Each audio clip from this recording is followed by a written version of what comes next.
Welcome to Train Signal. You're watching What's My Password Again? And while it sounds like a game show, we're actually going to be talking about domain password policies, fine-grained password policies, which is a brand new feature in Server 2008. And while we're here talking about passwords, I thought we should talk a little bit about password management, and we'll throw that in for good measure. So, literally in this video, we're going to start off by going into the default domain password policy and making a couple of quick adjustments to it to make it just a touch more secure. But then, as always, anytime we do anything that's more secure, Hank throws a fit. And so we're going to talk about how to let your boss use whatever password he or she wants. And then last but not least, we'll just throw in a little bit of password management and talk you through how to reset passwords and a couple of little odds and ends about those. So let's talk about the default domain password policy. Now, every domain has its own password policy, and we find that in the default domain policy. So as you see here in my little screen capture, I do have the default domain policy up here. And there's very specific things about the password policies that you can alter. You can increase and decrease the security level of your passwords using these things, like how many passwords can a user use in a row, and then by default you can actually specify the user has to have 24 different passwords. They can't use any of the same passwords in the 24 times that they reset or change their password. How long is the password going to last? What is the minimum amount of time that a password can be in existence? The password length, complexity requirements, and this little store password using reversible encryption. We'll talk about that a little bit later on. But the default settings are usually good enough. A lot of administrators don't mess with these at all because they're fine as they are. So it's going to be up to you as the system administrator, and probably up to higher level management also, to think about, okay, what level of security do we really want? And like I said, you can increase or decrease the level of security using these particular settings in that default domain policy password. Now, let's talk about the complexity requirements here for just a second. You're familiar with these already, I'm pretty sure, because you've probably already had to use complex passwords. Those complexity requirements, things like not having the user's account name in it, be at least 6 characters, contain characters out of the 3 of the 4 following categories. You have to have uppercase, some lowercase, some digits, and some symbols. Well, these complexity requirements are enforced when passwords are changed or created. So let's say that El Bingad goes in and tries to change his password to his daughter's name, for instance, and doesn't have all these password complexity requirements in it. Well, he's not going to be able to change his password to his daughter's name. Now, if he uses his daughter's name with uppercase, lowercase letters, or numbers or symbols, then we can actually use that, but then he's going to have to change that consecutively 24 times. But the complexity requirements are enforced when passwords are changed or created, because that's really the only time when it really comes into play. So I tell you what, let's go ahead and let's jump on over to Client 1, and let's go into the Globomantic's default password policy. Let's go ahead and let's make just a few quick tweaks. And by the way, I want to talk to you a little bit more about this whole reversible encryption thing. So let's bounce on over there. Alright, so here we are back over on Client 1, and let's go ahead and let's go to DC1. It's as good a place as any to make the alterations. We're over here in the Server Manager, and you remember from the last video, we can actually reach the group policy management stuff from here under Features. So let's go ahead and just do that real quick. We'll go into the domains and then Globomantics, and then here's our default domain policy. We did look at this in the last video as well. Let's go ahead and let's go in and let's edit this guy. And our group policy management editor should pop up here. There we go. Alright, so now we're going to go into, and by the way, this is under computer configuration, just so you know. Alright, it's actually not under user configuration. We're going to go into policies, into Windows settings, security settings, and then account policies. I'm going to go ahead and stretch this guy out here for just a second so you can see everything that's happening over on this side. So we'll go into the password policy section, and enforcing the password history.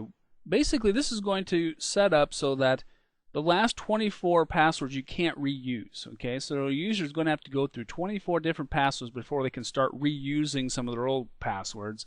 Maximum password age, I'm going to change this from 42 days to just 30 days. I think that's going to be good enough. So that way every 30 days a user has to come in and actually make a change to the password. Minimum password age, a password in this instance has to live for 1 day. So if a user goes in and changes their password on Wednesday morning, they won't be able to change it again until Friday morning. Okay? Minimum password length, 7 characters is a fine enough length for password, I think.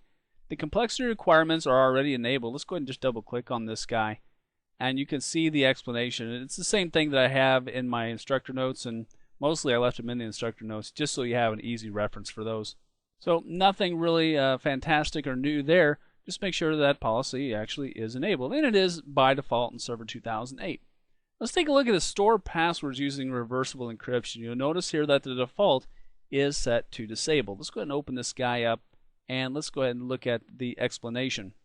And here's the kicker, probably a really easy explanation of why this is not enabled by default. This policy provides support for applications that use protocols that require knowledge of the user's password for authentication purposes. Storing passwords, let's go ahead and highlight this one specifically. Storing passwords using reversible encryption is essentially storing plain text versions of the passwords. Yeah, that's right. It makes it less secure. All right, so generally speaking, and I'll just let Microsoft speak for me here, this policy should never be enabled unless applications requirements outweigh the need to protect password information.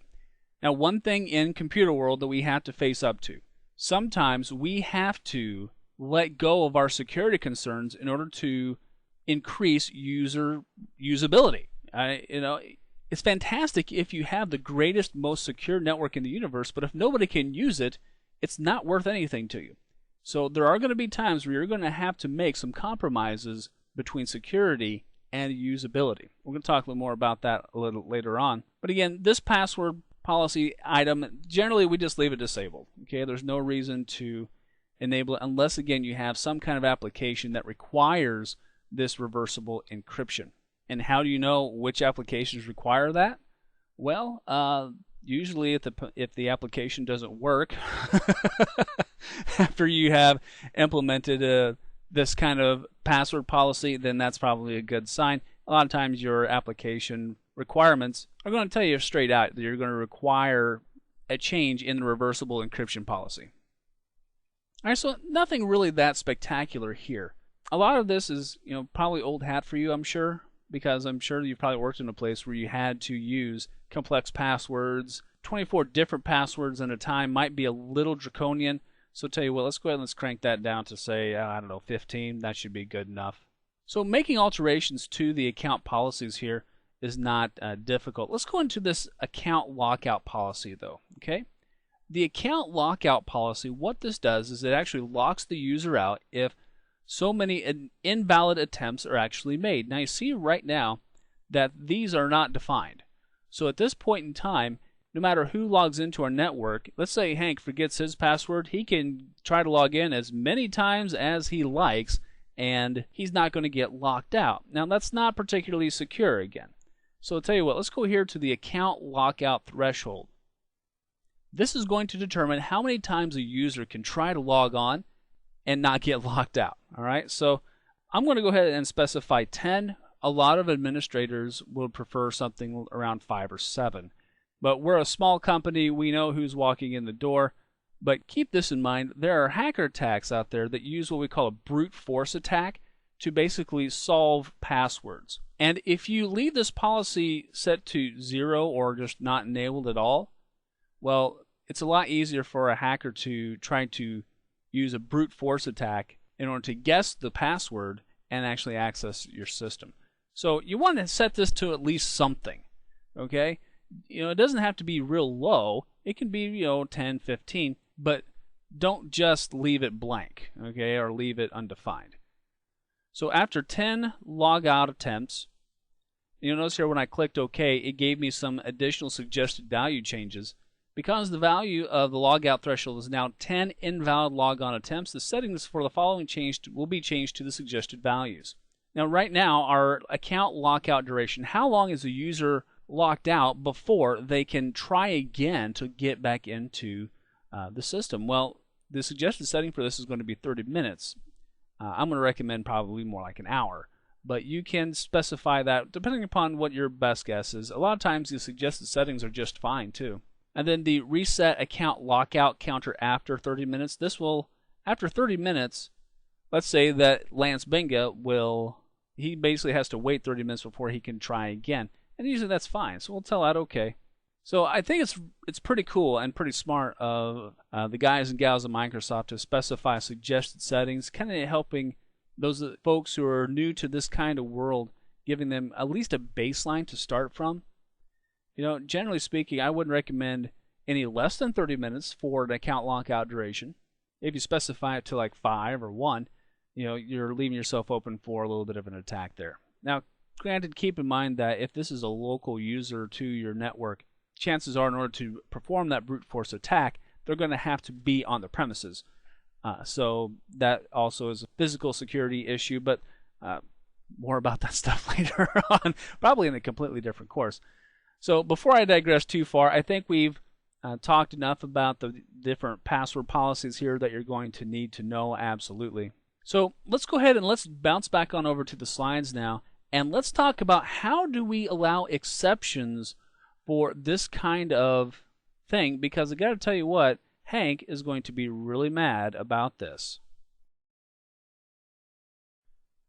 So, you know Hank. Hank does not like the fact that he has to use all these newfangled password techniques with symbols and numbers. It's too much for him to remember, and he doesn't want to have to think up a new password every 30 days. He's got enough to think about running this company, and he just wants to use the name of his horses, and that's it.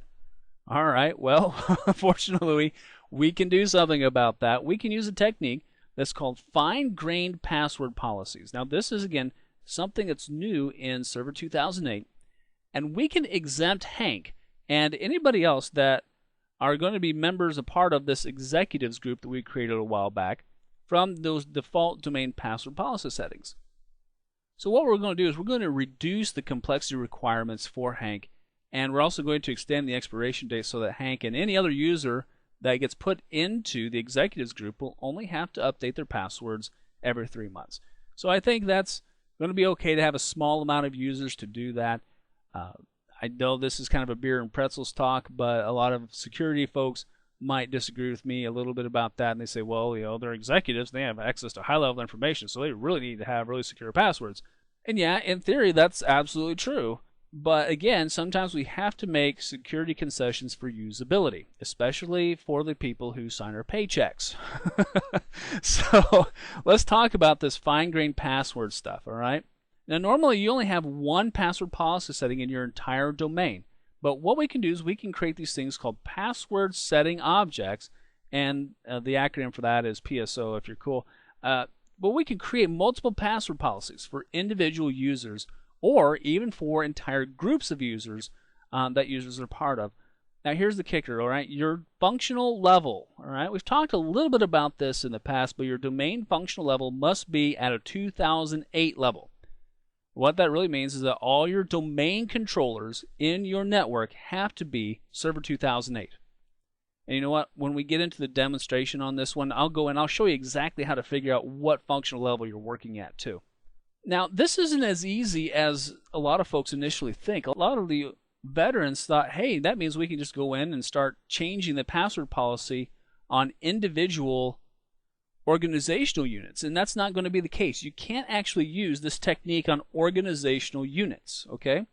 You can attach, or really link, the password settings object to groups. You can link it to users, but you can't attach it to an organizational unit like we would a normal group policy object. Remember, this is not a group policy object, right? This is a PSO, password settings object. So it's going to act a little bit differently than a group policy. Now we're going to go into this thing called ADSI Edit. Now ADSI Edit, I'm going to warn you real quickly here, if you don't know what you're doing, stay out of it, because you can blow up your whole network really fast, really easy if you don't know what you're doing in this.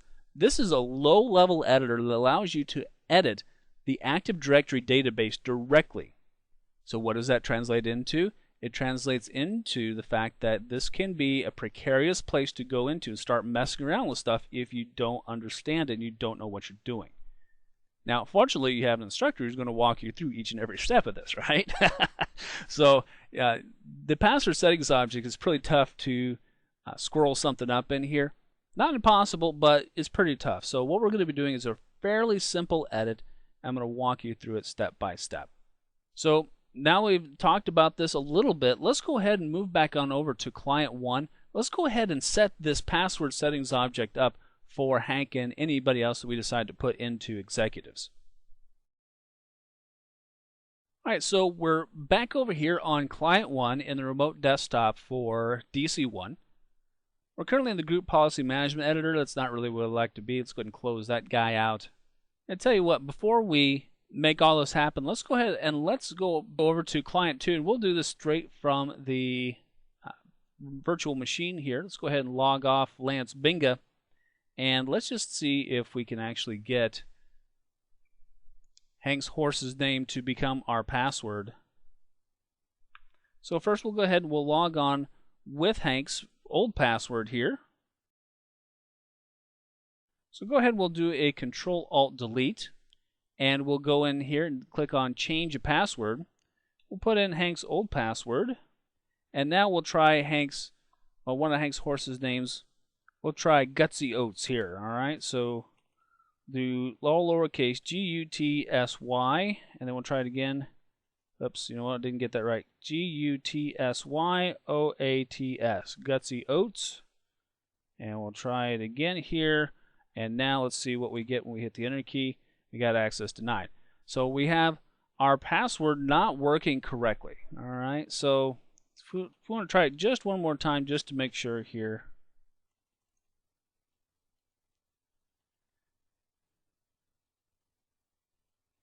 Yeah, we got nothing. So what we need to do is we need to actually go in and let's go ahead and cancel this out and cancel this.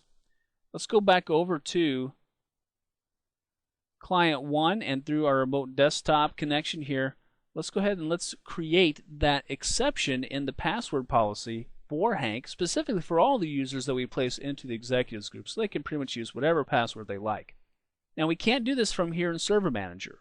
We need to go to the Start menu, we need to go to Administrative Tools, and we need to go into this ADC Edit thing.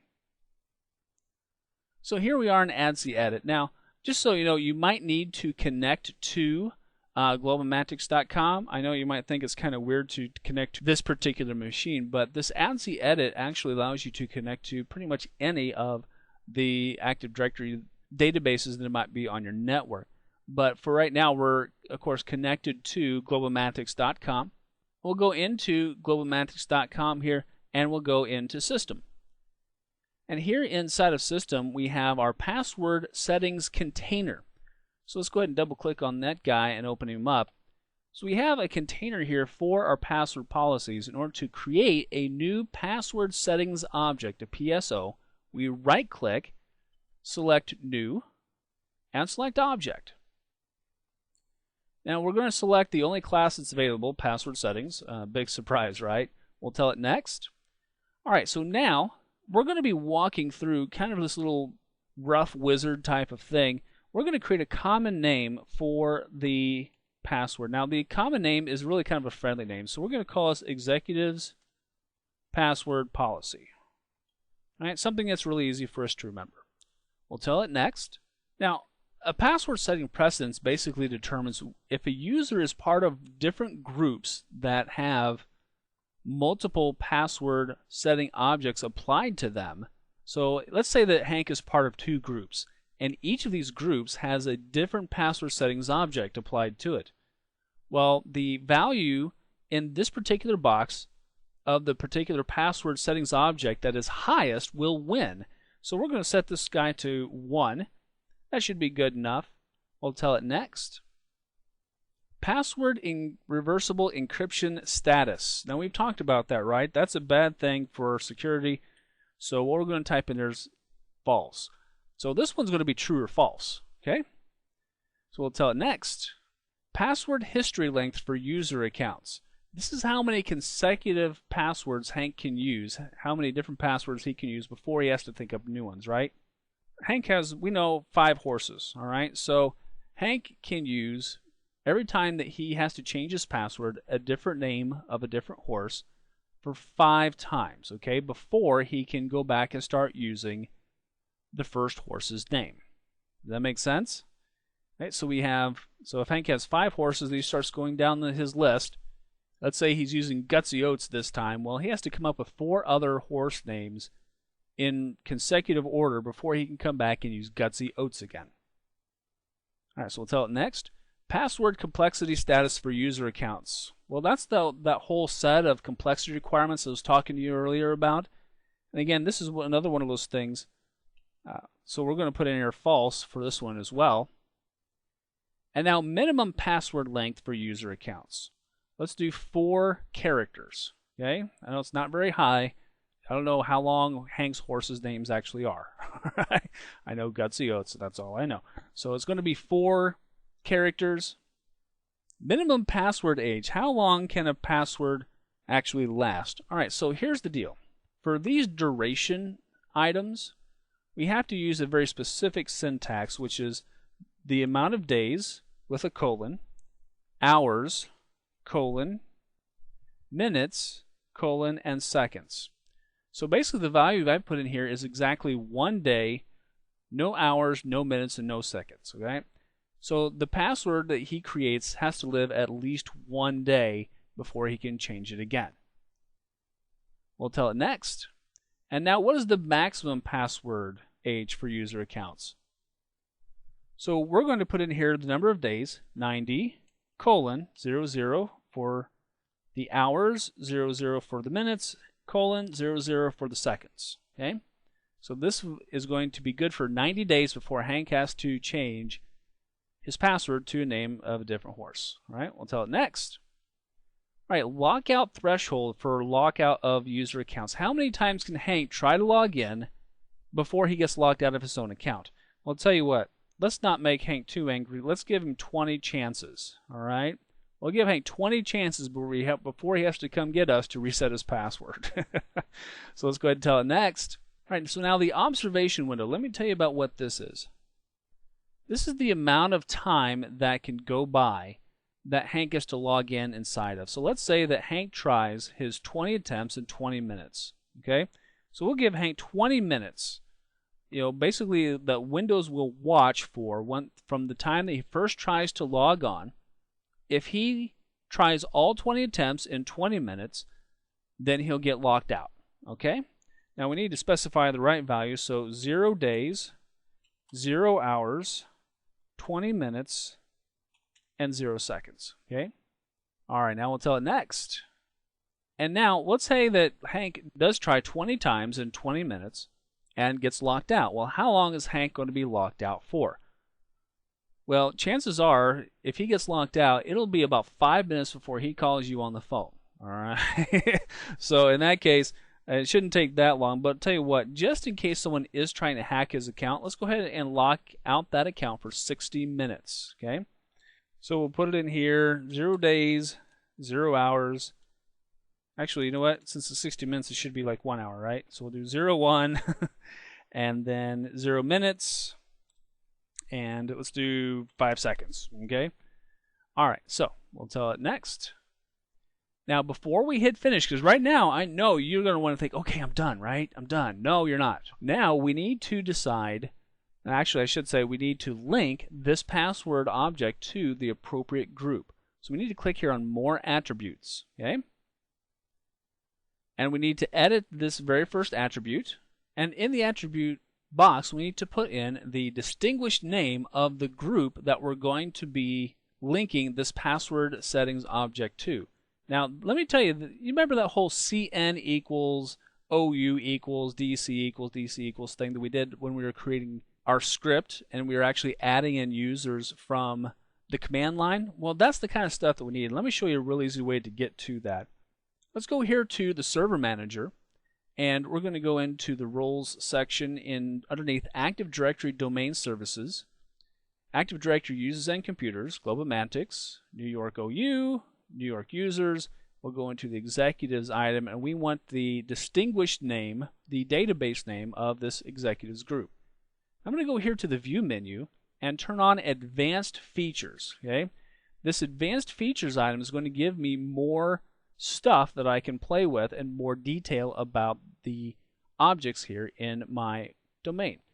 Let's go to the New York OU, New York users again. Looks like we had to go back in here and go into Executives, right click on Executives and go into the Executives properties. Now here in the Executives properties, you see this Attribute Manager. Let's go in here. The Attribute Manager, here are the actual database entries for this particular object. And here's our distinguished name. All right, so let's go ahead and double click right here on distinguished name, and I'm going to select it all by just using my mouse here, and I'm going to do a Control-C on the keyboard. Okay, I'm going to copy this CN executives, OU executives, NY users, OU New York, DC Global Matics, all that stuff that we used back when we learned how to add users in the command line, right? So we're grabbing the distinguished name and going back now to add edit. Now, what we need to do is we need to select the right property to add in our name to. So we're going to click here on Select Property to View. We're going to scroll down here and we're going to find PSO applies to. Okay? So we need to specify which group or user we're going to be applying this to. So we're going to go ahead and we're going to paste in what we just grabbed from Active Directory users and computers, right? And you'll notice here the syntax says DN, stands for distinguished name. And we'll click here on Add to add in the executives into the values. Now you could add in additional values, additional users and or groups if you wanted to here, but this is the only people that we want this particular PSO to be applied to. So now we'll go ahead and we'll tell it OK, and we'll click on Finish. Whoops, looks like I typed something wrong again here. The value for the attribute was not acceptable in the range of values for our lockout observation window. Well, okay, let's go ahead and let's go back to our lockout observation window. Oh yeah, looks like something happened there. Looks like I didn't type it in right, or I'm pretty sure I did, but that's okay. We'll just fix it up here real quick and we'll move right along. And there we go. So we have created successfully our executives password policy. So now let's go ahead and let's bounce on over to our client 2 machine and let's see if this worked. Alright, so here we are back over on client 2. We'll just go back in here and do a Control-Alt-Delete. We'll change a password. And let's see if we can get old Hank's password here to change up here to something that's a little easier. And again, I'm just going to use Gutsy, G-U-T-S-Y, as an example. Let's see how I did. And there we go. So now the password has now been changed to Gutsy, and everything has worked A-OK. So you notice that that process wasn't the most difficult thing in the universe. I mean, you do have to watch out for that one attribute.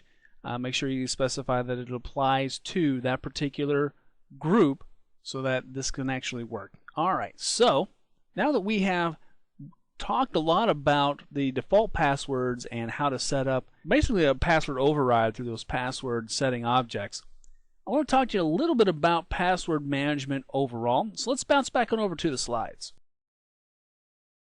So the password policy exceptions to the PSOs are all fine, well and good, but it doesn't make too much difference because everybody is going to forget their password at one point in time or another. And look, we just have to be forgiving as system administrators and understand that that's going to be part of the gig. Right? So resetting the passwords, it's really easy though. All you do is go into Active Directory users and computers. You find that user account that needs the password reset.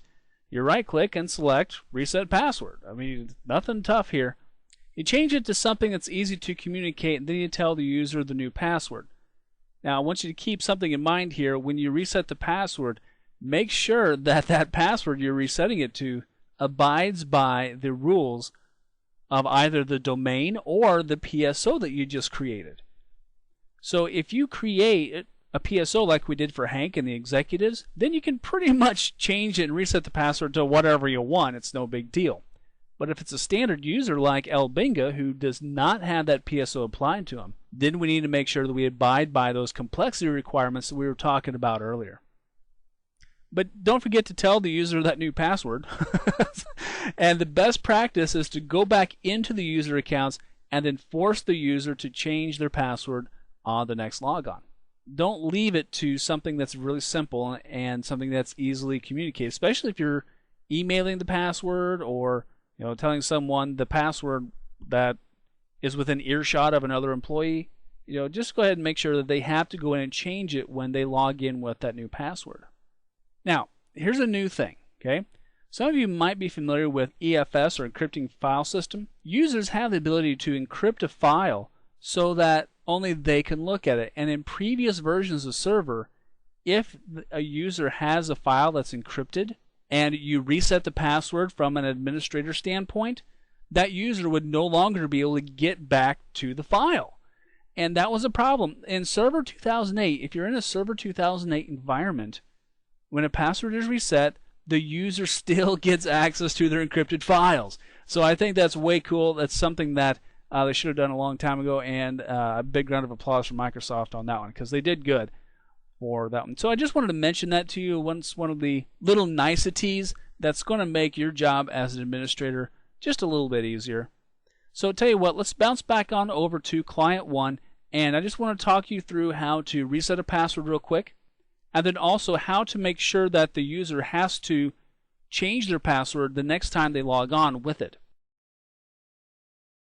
Alright, so we're back over here on Client 1, and again we're still pretty much where we were with DC1. So let's go ahead and let's close out of ADC Edit because we're done with it. And now let's go into Active Directory users and computers here. And let's go to our New York OU. Let's go to our NY users. And let's go into sales. And so we can take, let's do A Childs. Alright, so let's right click on A Childs and let's select Reset Password. And now I just specify a password that matches in. Now this is a standard user. This is not an executive. So I have to make sure that my password fits in with those complexity requirements, right? And so you see here that we have this user must change password next logon checkbox. All right, well, we want to do that. So we need to leave that check marked. Now, if they've tried to log in too many times, then we also might need to unlock the user's account.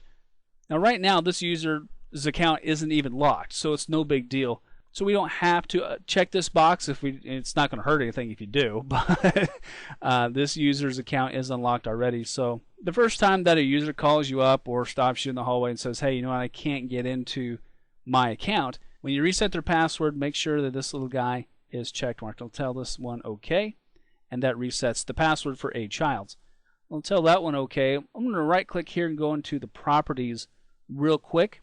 We can also unlock accounts here in the account panel. Also, the user must change password next logon. You'll notice that the user has not logged on yet, so they have not cleared that checkbox by changing their password.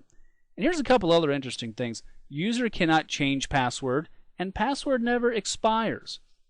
If you have a user that just cannot keep a thought in their heads and just cannot remember a password, well, you might want to use one or these two.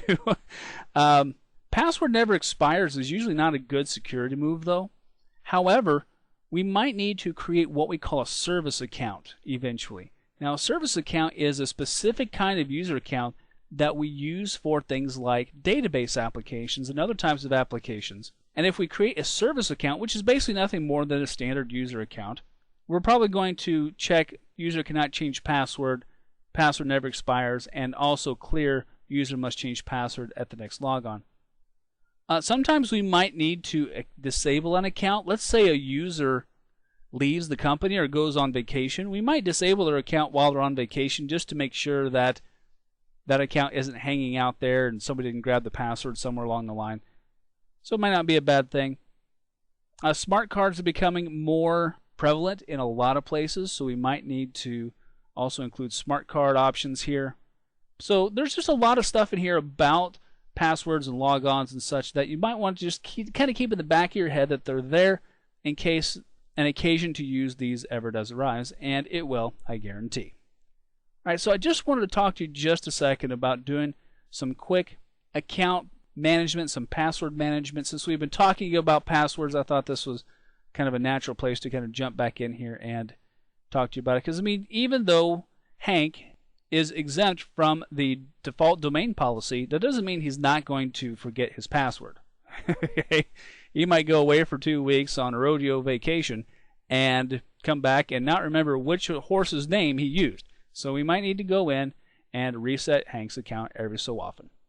Alright, so that pretty much wraps us up, friends. Let's bounce on over back to the slides, and I want to go through some vocabulary with you and our what we covered slide, and then we'll move on to the next video.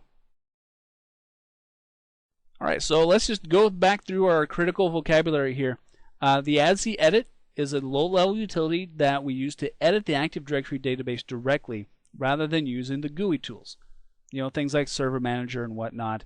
The fine-grained password policy is a new feature, Server 2008, that allows an override of the domain password policy requirements. And we, remember, apply that to specific users and groups, not to organizational units, okay? By the way, if you want to apply one of those password setting objects to an entire organizational group, here's what you'd have to do. You'd have to select all your users in that organizational unit and then add them to a specific group, okay? But chances are you're probably not going to use this fine-grained password policy item a lot, just for very specific select users. PSOs, password settings object, right? Remember that this is an Active Directory object that we create inside of ADSI Edit that allows for an alternative password policy to be applied to a user or group. It's really what makes the whole fine-grained password policy thing work. And don't forget about the Server 2008 functional level. This is an operating mode that requires that all domain controllers in your network to be Server 2008. You know what? We didn't look at that, did we? Let me go show you how that works real quick. I'm going to bounce back on over to the server, just a real quick check and see what functional level we're actually operating at. Alright, back over here on the DC, just a real quick look. It's not much to it. We're here underneath Active Directory Domain Services, Users and Computers, and here's Globomantics. So I'm going to select Globomantics, right-click on it, and then select Raise Domain Functional Level. You'll see that we are currently at Windows Server 2008. Now, if we were at Server 2003, let's say that you were in an environment, in a corporation that was still running Server 2003 domain controller somewhere in-house. Well, in order to use this fine-grained password policy, you're going to have to raise the functional level, which means you're going to have to get rid of your Server 2003 domain controllers and replace them, or upgrade them, by the way. You can upgrade from 2003 to 2008 and bring all of your domain controllers up to Server 2008 level. All right, so just want to show you that real quick. Again, you just right-click on your domain and then select Raise Functional Level, and that will tell you exactly what functional level you're operating at. All right, back to our review. All right, so back over to where we were talking about here. We just did a quick look in remembrance of our Server 2008 functional level. Let's talk about what you should be able to do after you watch this video. Now you should be able to alter the default domain policy settings to increase or decrease password requirements and settings. You're going to have to do some judgment calls on some of that. You should be able to now locate the functional level for a domain in Active Directory Users and Computers, and I just showed you that, right? You should be able to create a PSO, password settings object, by using ADSI Edit to override the domain password policy settings for very specific users and groups, not organizational units, right? Only for users, only for groups, not OUs. And last but not least, you should now be able to reset a user's password and force the user to change their password on the next logon attempt. Alright friends, well you know what? That wraps up this video. So in the next video, we're going to talk about how to delegate some control. Because now that you know about password policies and how to reset passwords, that means that you now have the responsibility to reset someone's password. However, is that what you want to do all day? I mean, in some companies, you know, you might be resetting passwords 10, 15, 20 times a day. And yeah, it doesn't take very long to do it, right? But I'm going to show you how to give control of resetting passwords to someone else. So stay tuned for that, and I'll see you in that next one.